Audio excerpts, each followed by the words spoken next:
Habari ya leo. Nzuri za kwako? Salama kabisa. Sasa leo niko hapa kuhusiana na maswali mawili matatu. Nilikuwa naomba ushirikiano wako. Sawa. Sawa. Ukiwa kama mzazi, unatengaje muda wako wa kukaa na watoto wako na kutambua vipaji vya watoto wako au vipaji ambavyo vipo ndani ya watoto wako? Mimi naamini kwa maisha yetu ya kawaida kila mzazi yuko busy. Lakini lazima utenge muda. Iza Jumamosi au Jumapili au katikati ya wiki, ili uweze kuwa na watoto wako, uongee nao, upige nao story, ujue changamoto zao za shule, nini wanahitaji, kukagua madaftari, kufanya nao homework. Hiyo ni kitu ambayo kila mzazi lazima awe nayo. Umenielewa eh?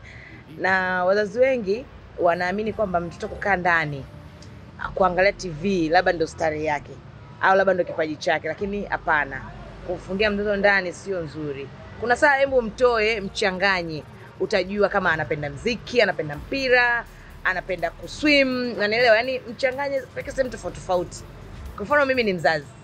Mimi mtoto wangu unaweza kumpeleka swimming, anajua kuswim, lakini kipaji chake ni mpira. You understand? Kwa hiyo nishajua kabisa kwamba huyu anapenda mpira.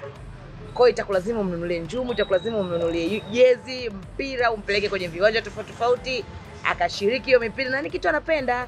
Kwa hiyo TV, sio kuswim ni kitu kama ziada.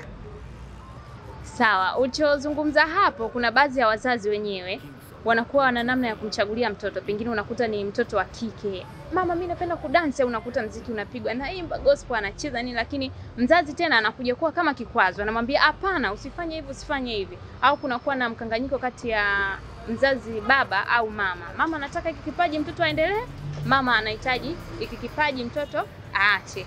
Je, unahisi mgogoro au ukinzani kati ya baba na mama katika kipaji cha mtoto inaathiri vipi? Kumwathiri na muathiri kwa kweli, lakini mimi ninachopenda kusema ni kwamba wazazi mnatakiwa muelewane, muongee lugha moja na muangalie yule mtoto nini anataka. Umenielewa? Kuna saa ni lazima umruhusu mtoto, yaani kama unampa uhuru, alafu unakaa pembeni unamwangalia, ili baadaye yeye ndo achague kwamba hiki kitu ni kizuri ama ni kibaya. Lakini kwenye masuala ya shule tuko pale pale. Yaani wewe endelea na kipaji chako cha kudance, endelea kuimba gospel, endelea kuimba bongo flavor, endelea kupenda swimming, endelea kucheza mpira, lakini masuala ya shule tusimame. Lakini si masuala ya shule unaanguka, wewe una kazi ya kuandika nyimbo, hapo hatutaelewana. Lakini kama shule una perform vizuri, my dear, mwanangu fanya unachotaka.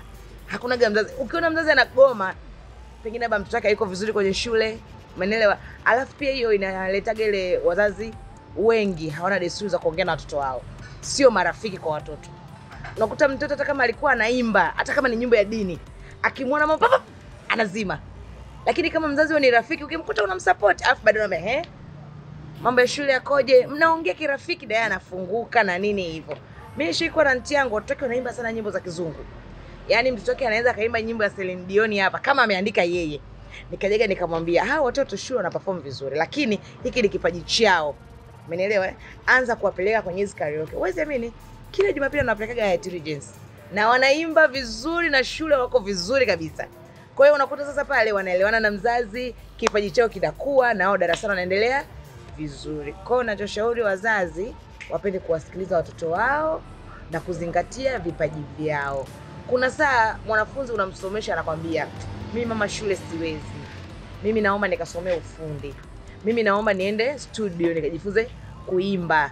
Unanielewa? Kuna wanamuziki tunawaona wanaimba na wanatoka na wanafanikiwa. Kwa hiyo mzazi usimkatishe mtoto kipaji chake. Huwezi kujua baraka yake iko wapi, riziki yake iko wapi. Shule tunaenda tu kutoa ujinga, kujifunza kujua, kuandika hivyo bla bla bla. Lakini hamna big deal. Wapo wengi wenye madigrii wako mtaani. Sawa, pengine ulishawahi kufikiria mwanao kumpeleka labda shule za vipaji ambazo zinafahamika au zinajulikana nchini, kwamba mwanangu bwana nataka nimpeleke shule maalum, mbali na kusoma huko huko kipaji chake kipatie huko huko na masomo apige huko huko? Vipi? Pengine ushawahi kufikiria hili swala? Nishawahi kufikiria, na kuna mtu aliambia shule iko South Africa. Japokuwa it's very expensive. Lakini nilimwambia mwanangu soma kwanza, kwa sababu hata wacheza mpira unaowaona sijui kina Mbappe, wakina Ronaldo, wote nao wana elimu. Kwa hiyo soma, mipira ipo, utaenda na utafanya kile unachokitaka. Yaani kuna umri mtoto akikua, unaweza ukashangata kile kipaji cha mpira akakiacha, akakuonyesha tena kitu kingine kipya. Si unanielewa vizuri eh? Sawa, nikushukuru kwa muda wako madam. Asante. Naona umejipanga kweli kweli. Asante. Na mtazamaji na mfuatiliaji wa King Soloko TV, na hapa ndipo tumefika mwisho wa hiki ambacho tulikuwa tunakizungumzia leo kuhusiana na swala la vipaji kwa upande wa watoto na vipaji ambavyo vimepotea. Usisahau kusubscribe channel yetu, kulike na kutoa comment, andika pale. Nikutakie ufuatiliaji mwema wa vipindi vingine vitakavyokuwa vinaendelea King Soloko TV. Ulikuwa nami Naomi Fumbuka, nikutakia wakati mwema. Bye bye.